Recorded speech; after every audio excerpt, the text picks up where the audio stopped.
Latest updates ఎప్పటికప్పుడు పొందడానికి big TV WhatsApp channel follow అవ్వండి. లింక్ డిస్క్రిప్షన్ లో ఉంది. ఏపీ శాసన మండలిలో వైసీపీకి ఎదురులేని బలం ఉంది. మూడింట రెండంతల బలం ఉన్న ఆ పార్టీ కూటమి ప్రభుత్వం ప్రవేశపెడుతున్న బిల్లులు అడ్డుకోలేకపోతుంది. శాసనసభలో 11 మంది సభ్యులతో చేయగలిగింది ఏం లేదని బాయ్కాట్ పేరుతో జగన్ చేతులెత్తేశారు. మండలిలో బిల్లులు పాస్ అవ్వకుండా అడ్డుకోవడానికి తన సైన్యం సరిపోతుందని ధీమాగా కనిపించారు. అయితే అక్కడ కూడా సీన్ అంతా రివర్స్ అవుతోంది. బిల్లులను అడ్డుకోలేకపోతుండడంతో మండలిని కూడా బాయ్కాట్ చేసే యోచనలు మాజీ ముఖ్యమంత్రి ఉన్నారట. అంటే తాము సభలో లేకుండా బిల్లులు పాస్ చేయించుకున్నారని ప్రచారం చేసుకోవాలని భావిస్తున్నారా?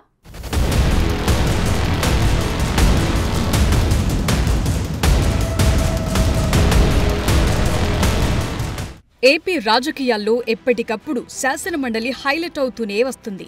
అసెంబ్లీలో ఏ బిల్ పాస్ అవ్వాలన్నా మండలిలో ఆమోదం పొందాలి. అది ప్రభుత్వం మారినప్పుడల్లా అధికార పక్షానికి తలనొప్పిగా మారుతుంది. సాధారణంగా 5 ఏళ్లు పాలనలో అధికార పక్షానికి మండలిలో ఆధిక్యత పెరుగుతుంది.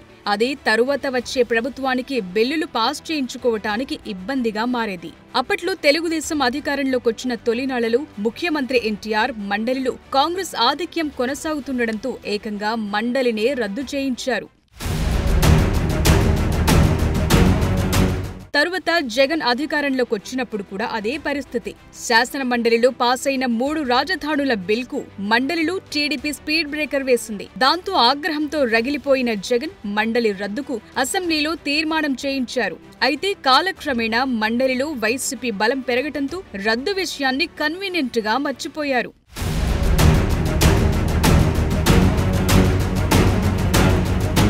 మండలిలో మొత్తం 58 సభ్యులుంటే అందులో 7 మంది నామినేటెడ్ నేతలతో కలిసి వైసీపీకి 39 మందున్నారు. టీడీపీ జనసేన కూటమికి కేవలం 10 మంది మాత్రమే ఉన్నారు. ఇండిపెండెంట్లు 4, పీడీఎఫ్ సభ్యులు 2 వారిలో అత్యధికులు తనకు నమ్మిన బంట్లే అని జగన్ భావిస్తున్నారు. ఆ ధీమాతోనే శాసనసభకు ముఖం చాటేసిన జగన్ మండలికి మాత్రం తన టీంని పంపిస్తున్నారు. బిల్లులు పాస్ కాకుండా కూటమి సర్కారును ఇబ్బంది పెట్టడమే లక్ష్యంగా పావులు కదపాలని చూస్తున్నారు.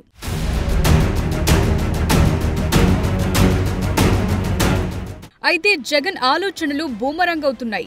నమ్ముకున్న సభ్యులు ఆయన్ని నట్టేటా ముంచుతున్నట్టు కనిపిస్తోంది.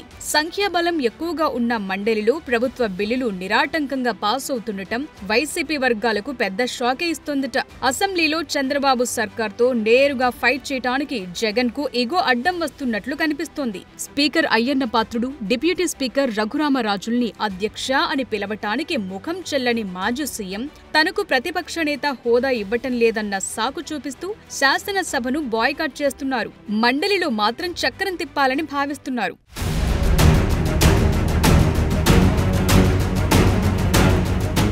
శాసనసభలో ఆమోదం చెందిన కూటమి బిల్లులు మండలిలో వైసీపీ వ్యతిరేకిస్తే ఆయా బిల్లులు తప్పనిసరిగా ఆగిపోవాల్సిందే. గతంలో టీడీపీ అపోజిషన్ గా ఉన్నప్పుడు అదే జరిగింది. అయితే ఇప్పుడు మాత్రం సీన్ రివర్స్ అవుతోంది. జగన్ సర్కార్ ప్రతిష్టాత్మకంగా తీసుకొచ్చిన హెల్త్ యూనివర్సిటీకి పేరు మార్పు బిల్లు, ల్యాండ్ టైటిలింగ్ యాక్ట్ బిల్లులకు వ్యతిరేకంగా మండలి సర్కార్ తీసుకొచ్చిన బిల్లులు మండలిలో ఆమోదం పొందాయి. వైసీపీకి బలమున్న మండలిలో బిల్లులు ఆమోదం పొందుతుండటంతో వైసీపీ వర్గాల్లో రకరకాల అనుమానాలు వ్యక్తమవుతున్నాయి.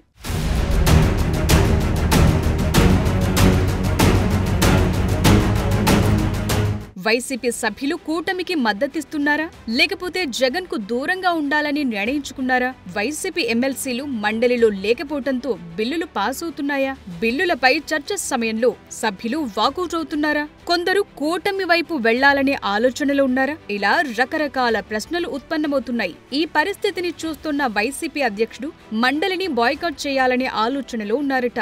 తాము సభలో లేకపోవటం వల్లే ప్రభుత్వం బిల్లులు పాస్ చేయించుకుందని ప్రచారం చేసుకోవాలని చూస్తున్నారట. ఆ క్రమంలో వైసీపీ శాసన మండలిని కూడా బాయ్కాట్ చేస్తే పూర్తిగా చేతులెత్తేసినట్లవుతుందన్న అభిప్రాయం వ్యక్తమవుతోంది.